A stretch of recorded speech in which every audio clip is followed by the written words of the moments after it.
Alright, hey guys, tonight we're looking at two new products from Shaw Concepts. We've got the Usurper Battle Belt, which you can see is a pretty unique setup that I don't think anybody has even come close to.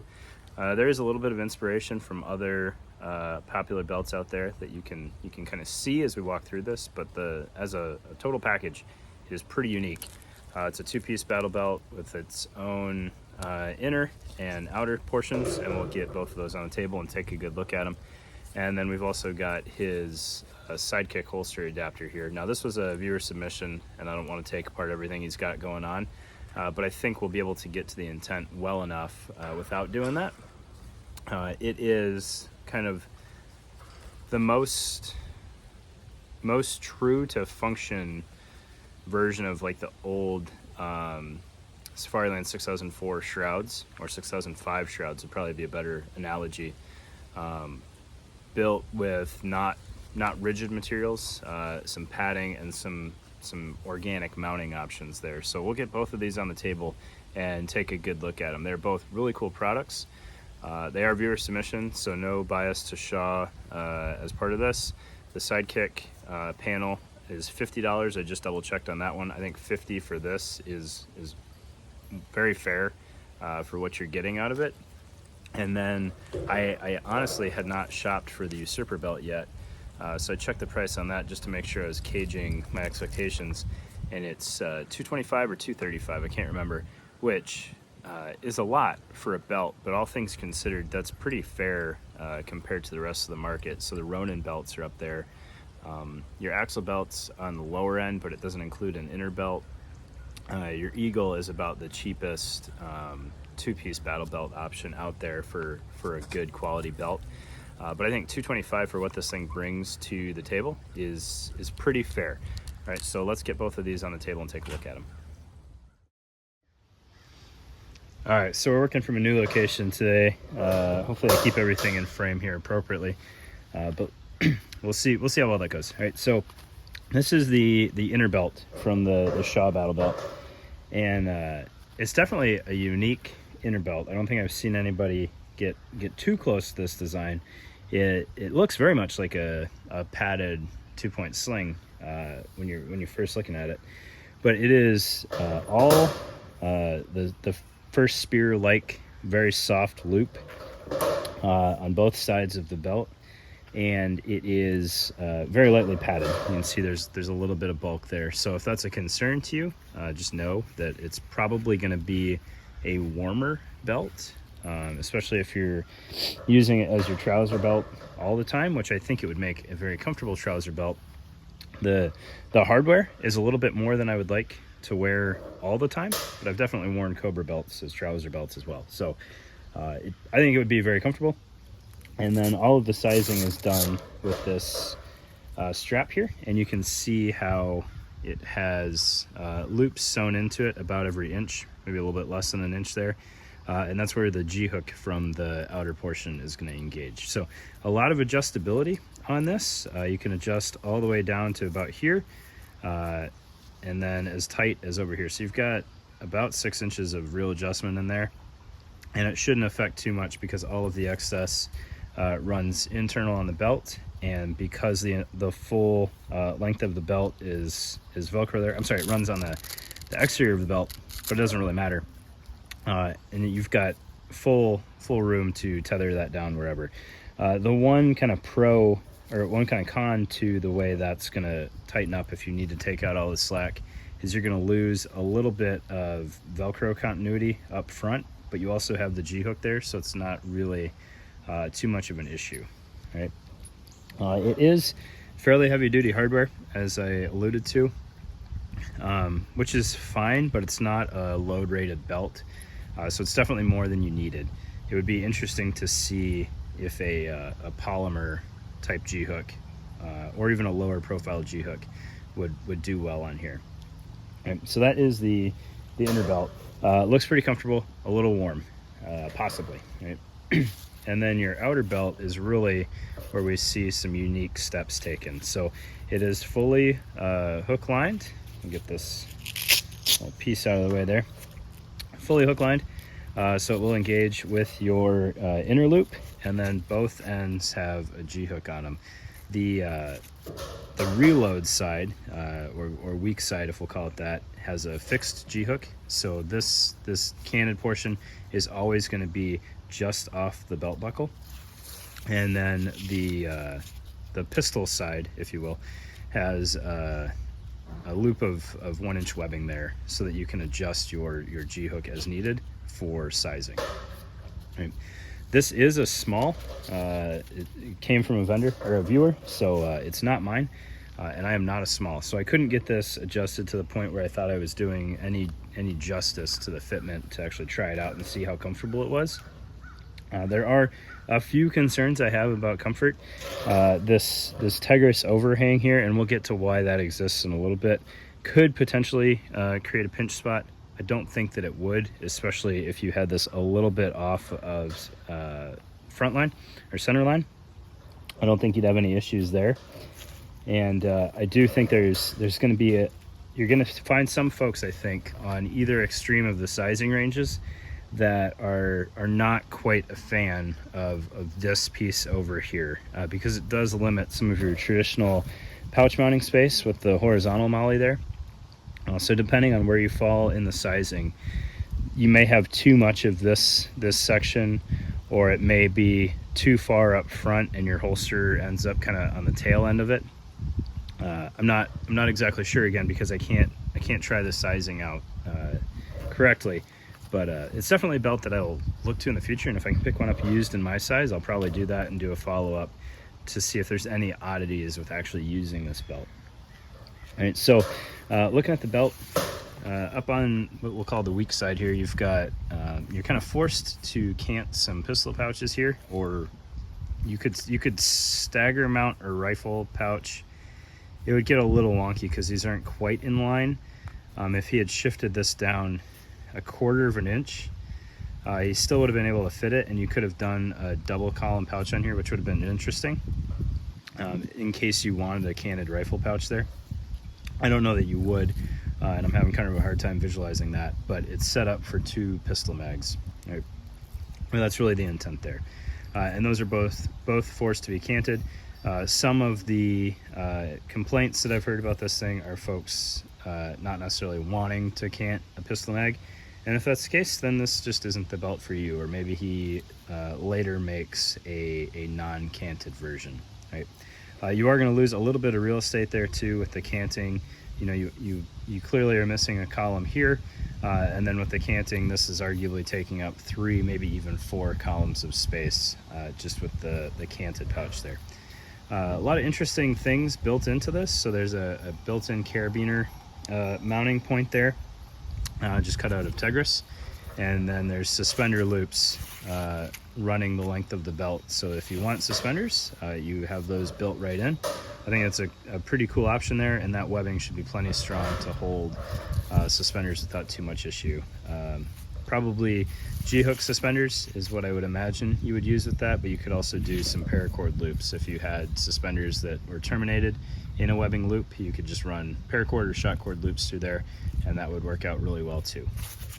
Right, so canted pistol pouch mounting area, and then you've got your columns of more traditional MOLLE. It's the 1/2 inch MOLLE that I think I first saw with the Haley stuff. Definitely come around to that. I think it's a good capability that laser cutting affords you, and I like the flexibility there.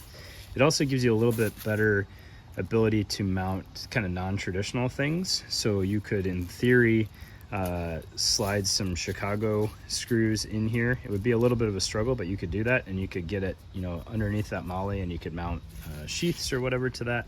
It would be a little bit of a struggle, but you could do it. It also gives you a little bit more flexibility if you're doing something with paracord mounting, 1-rep mounting, or zip ties. What is kind of interesting though is that the Tigris underneath is not cut.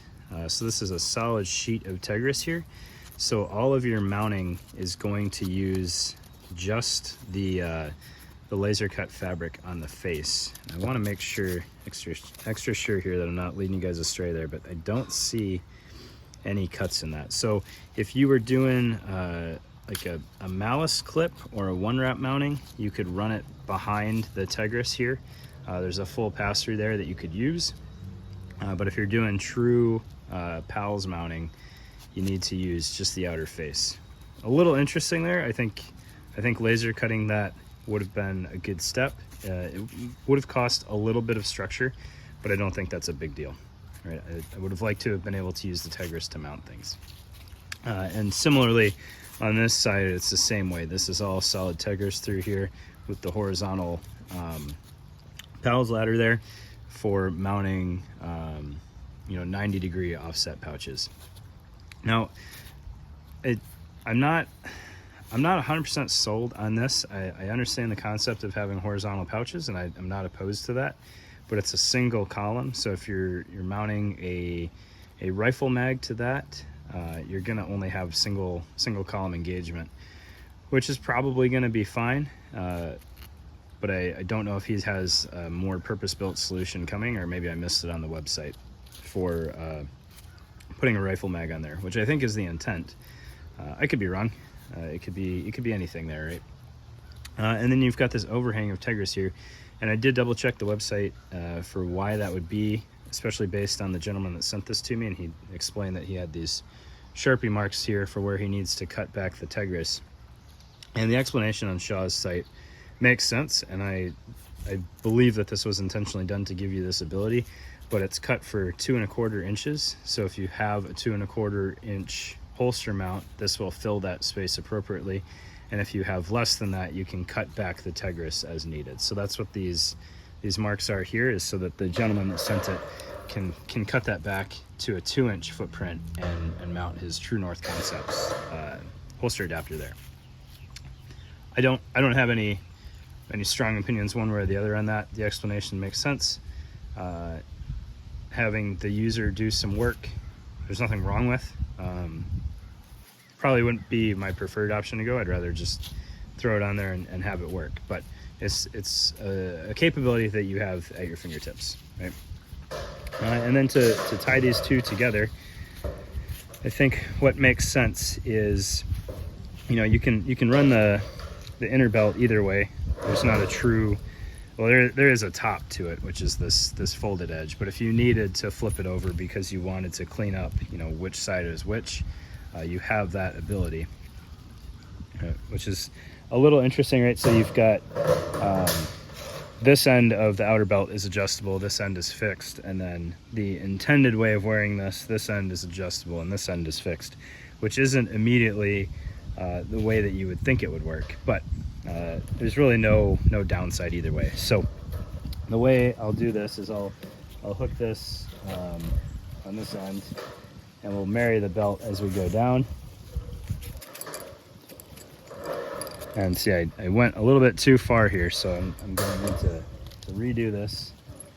That's no fault of Shaw's.